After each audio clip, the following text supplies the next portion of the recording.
Daily Dojo here during lunchtime, especially during AEP. We have Allison here with me. Hello. And I got to be honest, we're running out of some stuff to talk about. And it's also AEP, so everybody's brain is on selling and clients and talking to as many people as we have. That's why we've cut some of these short. We have gone long with some of them. But for this one here, since we have Allison, who's newer to being a agent in the realm of Medicare. I'm glad she joined me here. We've actually had a few things that she asked and she wanted to bring up before this started. And I go, just save it. I've got a really good story. Just save it. Just say it. We'll talk about it. So hello, welcome. Hi there. Well, it seems like you always look so happy and like you love your job. I guess I always look at him and think, he's happy. What are you doing? And then, why did you start doing this? And I'm going to ask the other one after that. Okay. So I started in this a little over 3 years ago, but I never did Medicare before. The only other place I ever worked was for professional hockey teams. Oh, wow. So I worked for there was a minor league team in Florida, and then I worked for another minor league team up here in Cedar Park. And so I did that for the first 6 years out of college for it. And I loved it, but what I grew to recognize is I really enjoyed working with the people, not necessarily the actual, oh my gosh, you work for a sports team type of situation. Because what I did, I was in charge of ticket sales and retention. Okay, so still sales. So it was still selling, but it was more of keeping the clients on for the books for next year. So if somebody from new business went out and they got some new season ticket holders, or like a new business that does like nights and things like that, I was then, after they sold it, was put in charge of retaining that client and creating that relationship. And it kind of hit me that I really like just having these little, not one-off relationships, but like the little inside jokes and stuff like that. So for like the last 4 years that I was working there, and people think this is made up, but it's completely true, I didn't watch a hockey game for 4 years. And I worked 36 of them a year. Okay. I didn't watch anything because I was too busy talking to people. Yeah. Like I would go around, I would kind of know how we're doing, like who some of the players are, because it's a minor league team. So we're always bringing people in and shipping them out too. But what I would do is I would go around and just talk to everybody, because that was my job. It was to have a relationship with people, where I've had people, by the end of it, they would just come to the game to talk to me. Oh, that's awesome. I had a guy named Chris that would bring his daughter, and he had one of the cheapest seats there, but he would talk to me for maybe 45 minutes a night. That's awesome. And he would just come to hang out. But what I recognize from that is there's a lot of elderly people too that do it because that's their date night. That's their thing where they can go out. They're not outside. It's not hot. They bring their blankets. They sit in the stands together. It's a little date night type of thing. But a lot of the people, I loved it because I had a lot of hockey grandmas. So to where like you would have thought that I was running for city council some nights, because I'm dressed in a suit and everything like that, and it's just me and all my little hockey grandmas that just come up and just run and hug me. They used to, oh man, they used to bring me cookies like every other week. I had people that would like slip in booze through security, and I'm like, you can't slip that in. And like, no, we just like you so much. And it's like, okay. But so that was my realm. And then luckily I got out right before everything with COVID. Yeah. Because, in the sports industry, everything shut down for a year and a half. And especially when you talk about a minor league system, a lot of the minor league system, everything revolves around sales, ticket sales. That's the ticket sales and ad sales and everything like that, because you don't have an arena full of 20,000. Yeah. Our most expensive ticket was $1,100 for the year. You're not pushing big numbers for it. So the way that you have to make money and stay afloat is ticket sales. And nobody could buy a ticket. And nobody could buy a ticket because they couldn't go. And I got out before that. So I was like, thank the Lord. So for a year and a half, I didn't have to go through that personal hell. Yeah. Trying to make that work. But coming here, it dawned on me like my first or second day that I was like, oh my gosh, this is exactly like what I did. Yeah, building a relationship. I just have to make a friend over the phone. Yeah. That's not easy. It's not easy, but that's what I do now, to where if you hear me, I talk to some people that call in. I call them Bud. I call them Buddy. I have one lady that I work with in Houston that I absolutely adore, and I'll call her and be like, "Hey, hottie," just stuff like that, just like we've known each other Yeah. for forever. Yeah. You build a relationship with all of your clients. Mm-hmm. And some of them are different. Some of them are flirty. Some of them are Southern. Some of them, the lady I helped yesterday, who she was calling in, she wasn't one of my clients, but she was like, "Look, I just got this rate increase, and it's like $250 now, and I think it's just time to take a look." But I could tell that I'm like, "Okay, you don't seem so sure about this. Like you're scared of something. You've got hesitancy. You're hesitant from the beginning." So I knew, I was like, okay, I have to break a lot of walls down. So I didn't try to, lay in a lot of jokes. I didn't try to charm the pants off of her. I was just like, "Look, you have a lot of questions. Let me see if I can answer them." And that was the tone that I used, and that was the speed that I used throughout. Because I know it's a whole lot of information when you have to explain risk pools, why things increase, how plans are standardized, all this other stuff. And so I just kept it very, soothing, kind of just very slow, going over all the information. But then by the end of it, she was like, "You were just so cute. I love you." And I was like, "Well, thank you." And she goes, "Well, just because you explained it to me in a way that I could understand, and now I'm not confused." And then I wrote her a plan that saved her $120 a month, and she already got approved while we're still on the phone. Well, hooray. So, and that makes you feel good. Yeah. That's a good feeling. The ones that really make me feel good are the ones that are bad, labeled bad health, and get declined. Right.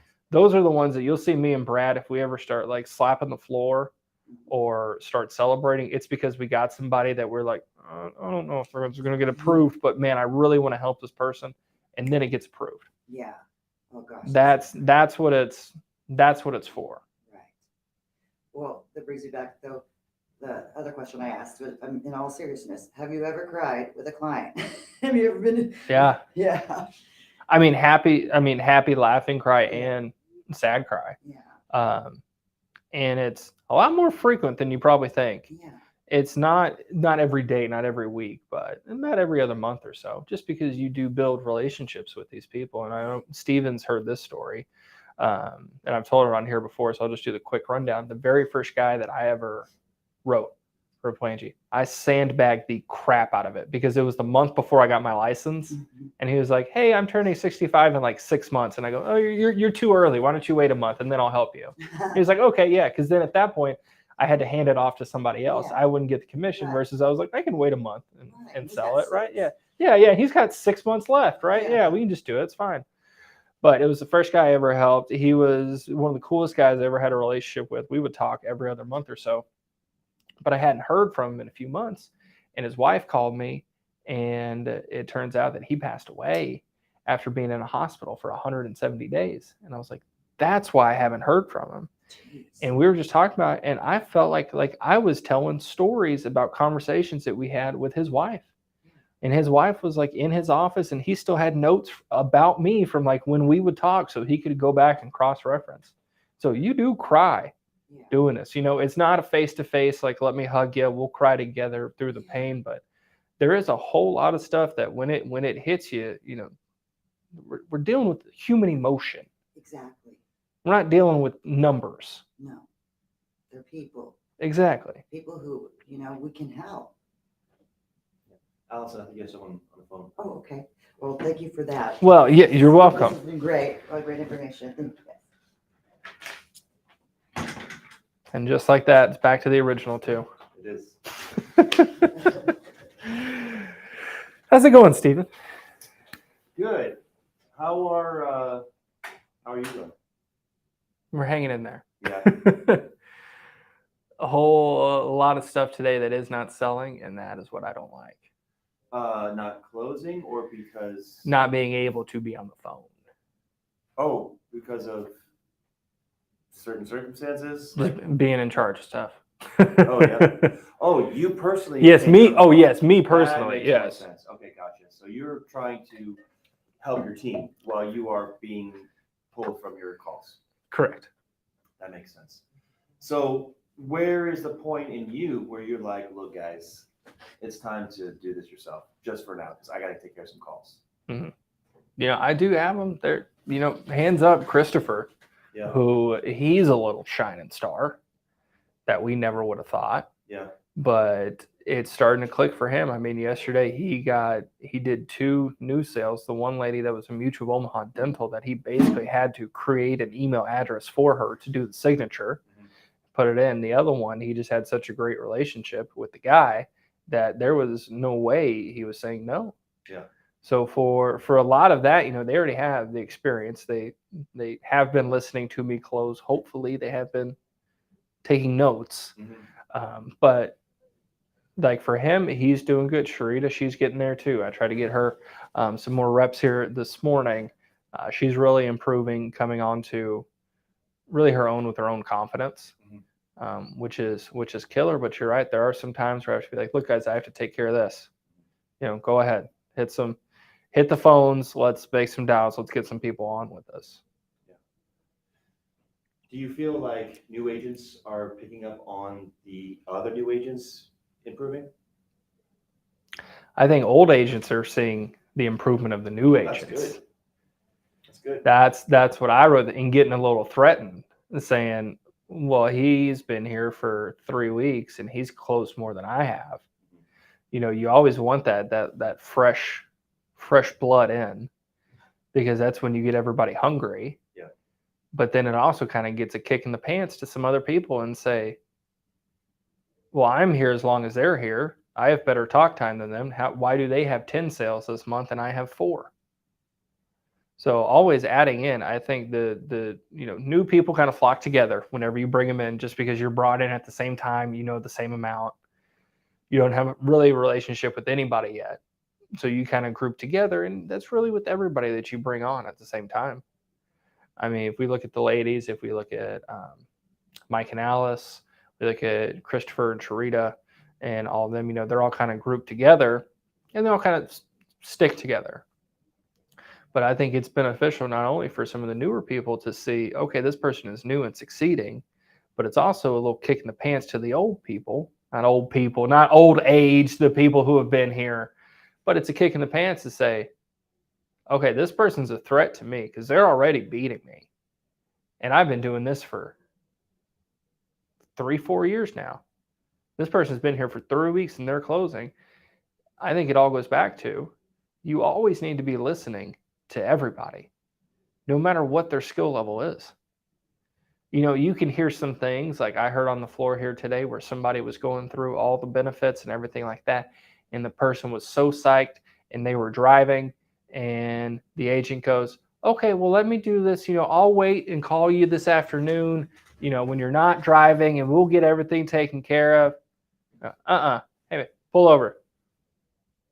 Let's do this now so you don't ever have to do this again for the next 3 months, and you're good, and you got me. Pull over right now.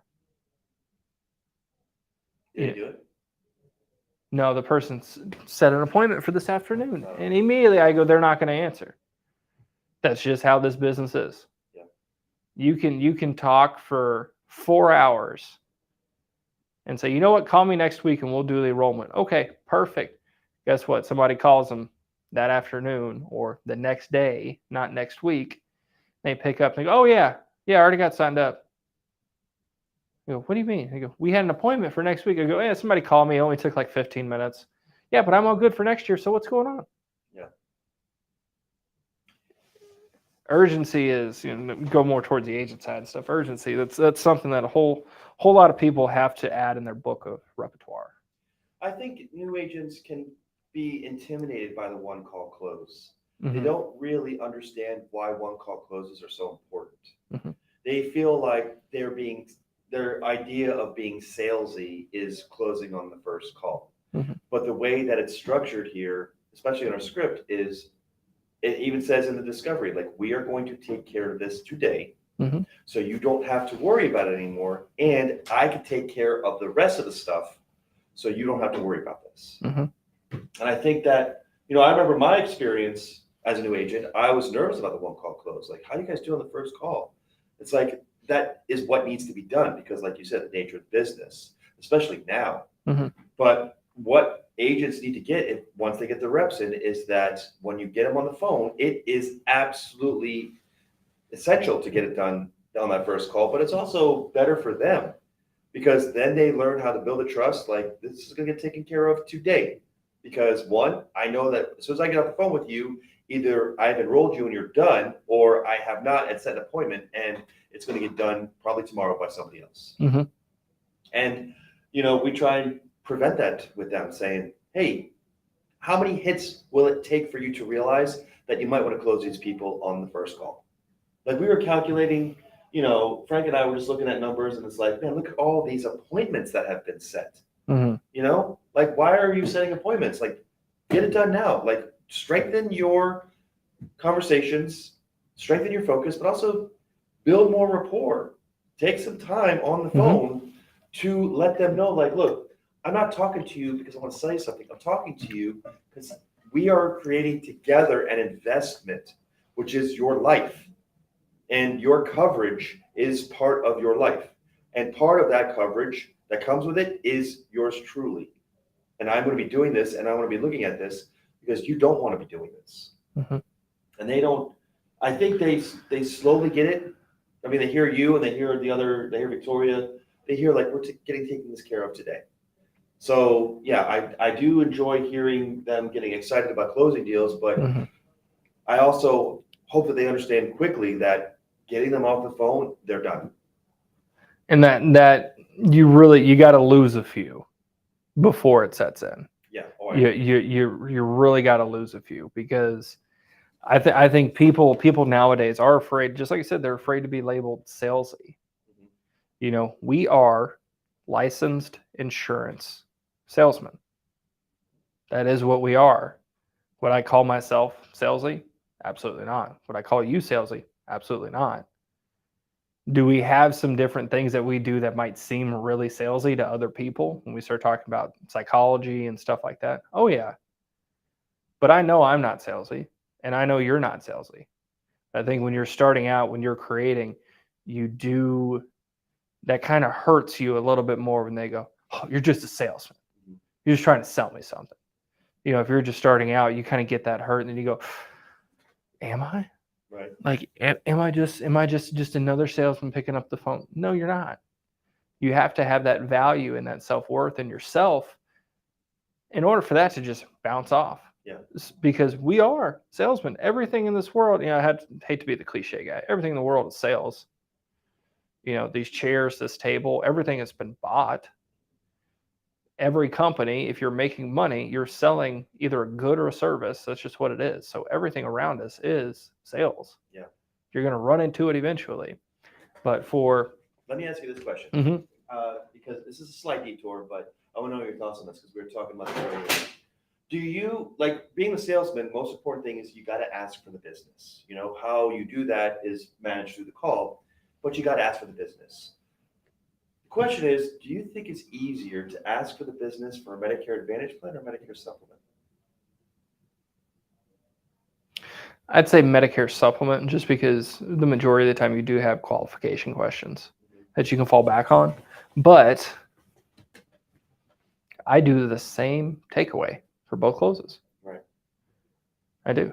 And it's something that I've had to learn too, to where I was stuck when I first did this, when people were like, yeah, email me over some options, like especially talking about Advantage plans and things. It's like, okay. So you break it down and you have this comparison of these 3 different Advantage plan companies with the networks and everything.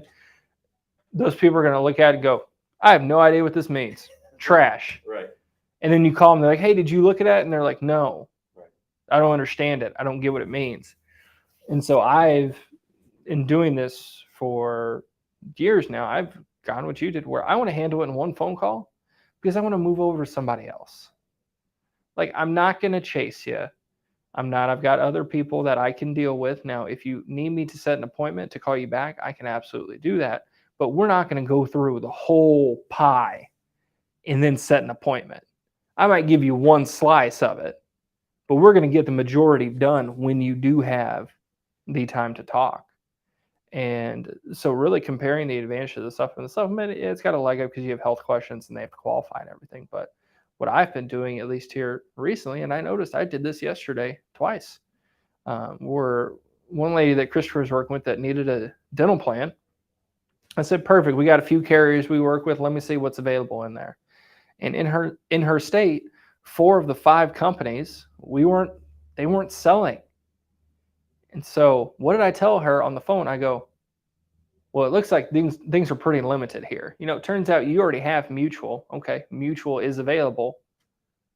Well, that looks like it's going to be the best one too. And I like to keep everything together. So you have a Mutual supplement, you have a Mutual dental. Okay. And then they go, okay, that's the buy-in that, okay, this is your only option.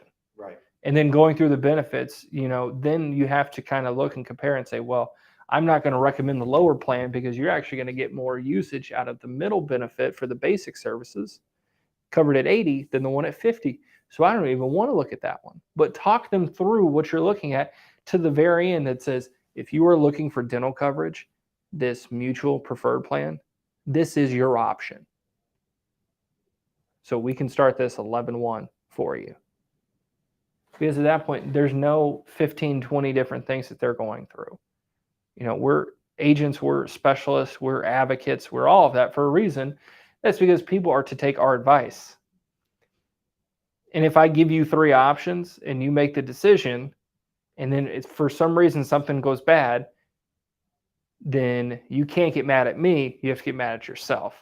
That's a really motivating factor for people making decisions is, do I make this myself and then hold myself accountable for my decision, or can I pass this blame onto somebody else? That goes back into the salesy psychology side of it. But once you create that trust, that is there. It's saying, look, we've looked at all the other options. I'm not even going to bring up how much an Aetna plan costs in Texas when you're in Wyoming. So it doesn't matter. This is the only plan that is available for you. This is what I am recommending as your advisor. This will help you achieve it. When would you like it to start? They go, oh, we can just start it now. Okay. Did that with the dental. Did that with the Advantage plan with Christopher too. This was after a little late night deal, after 5 o'clock, where there was no difference really in the extra add-ons for this Advantage plan. I think he was an Aetna, and we were looking at a Humana. Like no real difference except for your little trick with it's not really a trick. It's just something that you have to specifically look at for the lab tests. Yeah, always look at that. That's the difference. Lab test, and then the out-of-network copays is something else too, because for him, he didn't really care about the dentist. He's like, I've had 1 cavity my entire life. I'm good. His hearing was fine. His vision was fine. He doesn't care. He was like, yeah, what's $40 at CVS going to do me every 3 months? Like, I'm fine. He doesn't care. So for me, I can't go in thinking, okay, you want this plan because it's got $5,000 for dental and you only have $2,000, right? Okay, take it. No. I went in. He was an old Western-y type man. Like he used to run with, who's the guy in all the old Westerns? John Wayne. He was in a couple John Wayne movies. Like this is that type of guy here. And so looking at it, I realized going through, I was like, holy crap, you got to pay a lot if you do the labs and x-rays. And then I go, okay, your copays in network. Oh, your copays out of network are percentages. Your co-insurance. So you don't even have so that's not a copay, that's a percentage. And he goes, what? And I go, yeah, did you know that? And he goes, no. And I go, yeah, with your current Aetna plan, it's $0 in network for primary. Out of network primary is 50% co-insurance. Specialist is $50. Out of network specialist is 50% co-insurance. And I go, okay, that scares me a little bit. And he goes, why? He goes, why would that scare you? And I go, well, if you have a copay of $50, you know the maximum that you're going to spend, $50 for that copay. When you just have the co-insurance, that's 50% of everything. Of the service. Of the entire service. And guess what? Even if the service is just $100, you're still paying $50. That's the same, but you're capped over here. You don't have that. Versus you go in a doctor's office now, I'm sure you're pulling at least $300-400 at the bare minimum. That's correct. At the bare minimum, $300-400. They're not letting you leave without at least that much.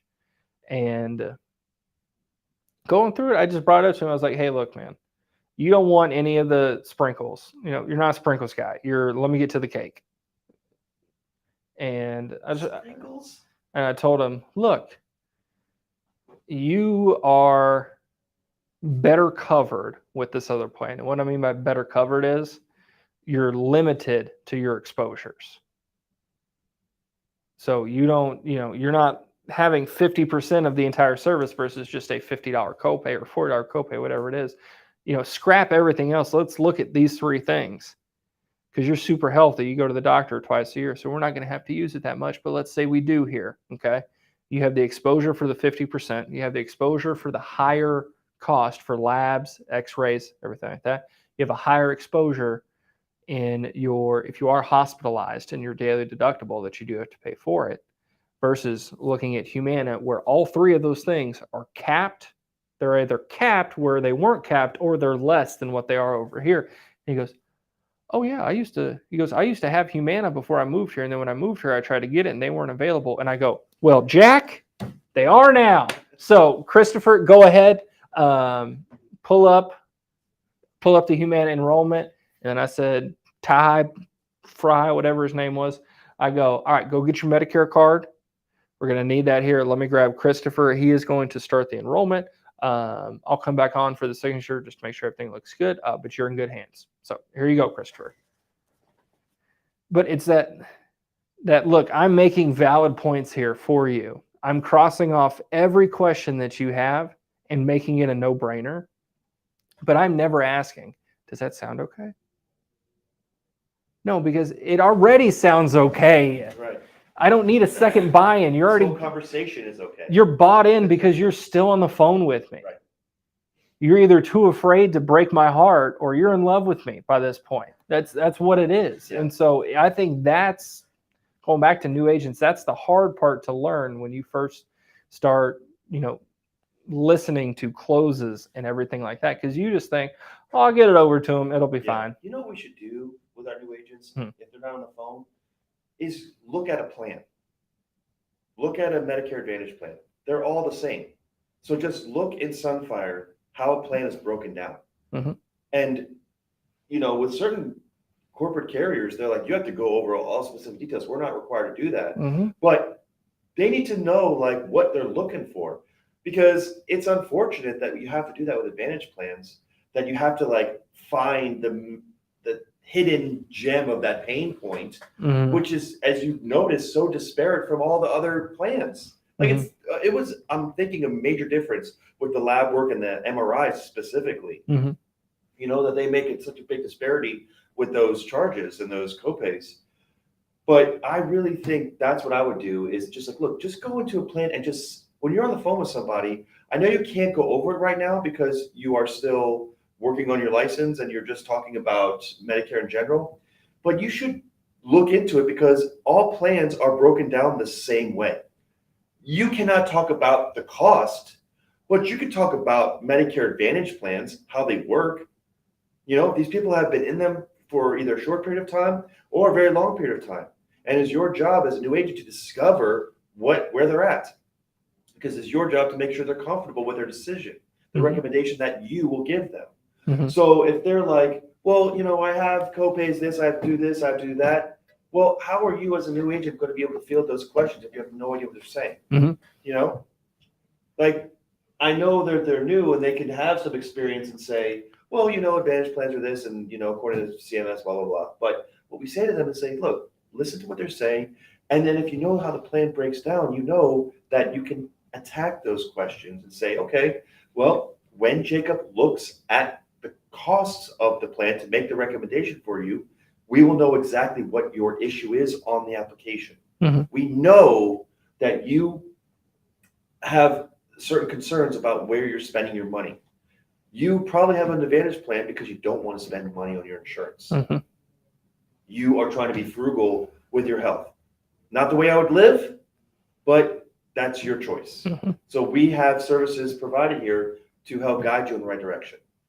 But I think you will become a better agent, not even new agents, veteran agents. Go through they've gone through it enough, but take a look. Control F, MRIs, do a cost comparison. See how vastly different these two identical plans, because what people don't understand is that when carriers start to allocate funds for their Advantage plans, they have to filter that money however they want. And they all get together and they say, okay, look at this region. Who does the best in this region? AARP, okay, why do they do the best? Okay, the majority of their money goes toward covering their medications. They do a great job covering their medications. So you know what? We will allocate some of our funds, not so much to medications because we can't compete to that, but in order to compete, we'll have lower MRI costs. We'll have you pay $40 instead of what AARP does, which is a co-insurance.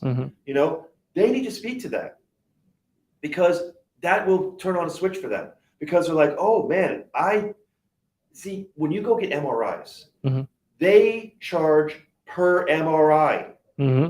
They don't charge per service. Not per session. Right. Yeah. It's not like a spray. You're not getting a spray tan. It's like a spray tan would charge you for every area of your body. Correct. Individually. So doctors, especially nowadays, you go in there and you're like, I'm having some problems. They're like, I ain't touching anything until I see what I'm looking at. So they're going to go in there and very liberally say, we want some MRIs done in this area before I even make a diagnosis. Guess who has to pay? And you're getting bills. I went to the doctor. I got these bills. I thought I had no cover. You did because they had a couple of MRIs. They took care of everything and everything is good. But now you got to pay those copays for those MRIs. I always say that to them. I say, look, you overlook your plan because you either have not used it or you've only used it and gotten like an antibiotic. You have not, and as you get older, or you only see it as what goodies can they attach to it. Right. You have not looked into as you get older and something happens to you, you fall, you get into an accident, or you get diagnosed with something. The doctor, without a doubt, is going to provide lab work and MRIs before he even diagnoses anything. And that is going to cost you. And they need to know that. That's a good training. And then we'll wrap up here, but I want to talk about a story here. If you are policyholders listening, if you are agents listening too, Grip heard this actually happened to me yesterday. But this is just a PSA to everybody out there with how you really have to trust who you can trust. So I was working with a lady who had a Plan F. She was paying about $350 for it. Was able to get her over to another carrier down to $190. Okay. You would think perfect scenario, right? Saving thousands of dollars a year here. Okay. Be super grateful. Get a call yesterday. She goes, Jacob, I'm going to have to cancel that Manhattan. And I go, why? She goes, well, I had the neighborhood guy who does everybody's Medicare. He came over and he told me he can get me a plan for $0. And I go, tell me you did not sign up with an Advantage plan. And she goes, oh no, it's great. It's $0 it cost me. It's got dental included. It has hearing included and everything like that. And I go, okay, what's your out of pocket? She goes, he said it was something over like $7,000, $8,000. You look and it's like $9,500. She goes, well, I'm paying what $5,000 right now for my Plan F. In my head, I'm thinking, I'm like, I just got it for you at $190. Like you're not paying $5,000 anymore. You're like $2,200 or $2,300 now. It's cut in half here. But here is the side of it where everybody has to be careful with who you operate. Her agent told her, yeah, you got an out of pocket of about $8,000 or $9,000. What we should do though is let's get you a credit card. So that way, if you do get some big bills, put it on the credit card and then just don't pay it. And she fell for it. I was just dumbfounded. I just could not compute the thought process behind it. Number one, that is very illegal on the agent side. Like you should never be in that opportunity. But number two, for the policyholder to have the, trust in this person where, wow, this person has my best interest in mind. And they're signing you up for a credit card if you get sick. There's a whole lot of shady people out there. There's a whole lot of people who you can tell right from the bat that they don't care about you. They don't give a damn about you. They give a damn about the $500 that company X is going to pay you for their Advantage plan. That's the sick thing in this world, and that's what drives it. And guess what now? She's dead set on that Advantage plan. She won't go back to her Plan F that she was now going to pay $150 left for, because all she sees is zero and look at all these other goodies I get in for free that I didn't have. And the worst part about it was she doesn't have any family. Everybody's either passed away or moved off. There's nobody left anything to. And the guy tells her, well, don't worry about it, because if you can't pay those credit card bills and you die, the state will have to pay it. So if y'all are running into this, please let us know. There is a whole lot of reporting that is going to get done on that individual. That's for sure. But things like that need to be reported, because as agents, I don't want to say we took a Hippocratic oath, but especially us here, we do have a code that we do. We are not going to cause you any harm or put you in a worse position than what you are already in. And I don't know how that agent can walk over to that old lady's house, look at her dead in the face, and say, sign up for this $0 plan, sign up for this Amex while you're at it, to pay for this when you have to use it. So that was yesterday. But again, if y'all see stuff like that, if you are an agent, if you are the agent doing it, I've got some nice words for you off camera, and it's not even about my commission. It's the fact that you just screwed this 87-year-old lady out of her Plan F so you could get a commission. It has nothing to do with any of that. But just as agents and as policyholders, you have to be aware of who you're dealing with and make sure that they do, in fact, have your best interest in mind. So that's my story for today. We are going to wrap it up so I can go back to selling. You can go back to recruiting. All can be right in the world. So thank you guys for watching. I appreciate it. If you're a policyholder, call us. And if you're an agent, go sell something. Thanks, guys.